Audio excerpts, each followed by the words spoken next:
کرتا ہے۔ ایک سوال یہ لکھا ہے کہ درود شریف کے متعلق مجھے یہ شبہ رہتا ہے کہ قبول ہوگا یا ہوا ہوگا یا نہیں ہوگا، قطعاً شبہ نہیں کرنا چاہیے۔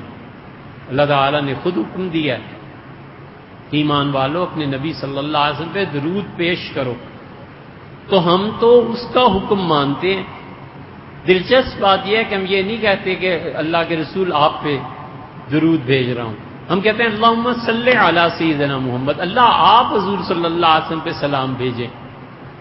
تو آدمی کہہ رہا ہوتا ہے کہ اللہ آپ نے حکم دیا ہے، میں حاضر ہوں، لیکن اللہ میں کہاں گناہ گار اور کہاں میں نالائق آدمی، اور حضرت رسالت مآب صلی اللہ علیہ وسلم کے لیے دعا کروں اللہ ان کی شان بلند ہے، اللہ تو ہی ان پہ وہ درود بھیج میری طرف سے پروردگار جس سے وہ خوش ہو۔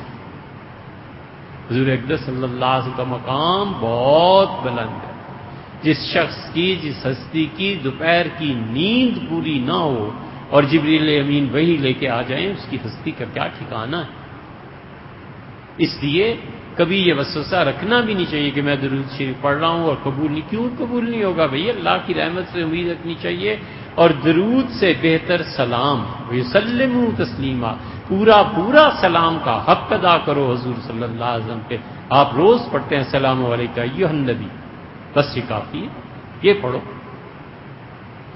اور بہت چاہو تو آگے اضافہ کر لو، اپنے کو بھی ساتھ ملا لو، خدا ان پہ سلامتی بھیجے تو مجھ پہ بھی السلام علیکم ایھا النبی ورحمۃ اللہ وبرکاتہ، السلام علینا وعلی عباد اللہ الصالحین۔ حضور صلی اللہ علیہ وسلم تم میں سے جس نے یہ پڑھا، آسمان اور زمین کے درمیان خدا کی جتنی مخلوق ہے، انسان اور جنات، صحیح بخاری میں آیا ہے، فرمایا ہر ایک تک تمہاری سلامتی کی دعا پہنچ گئی۔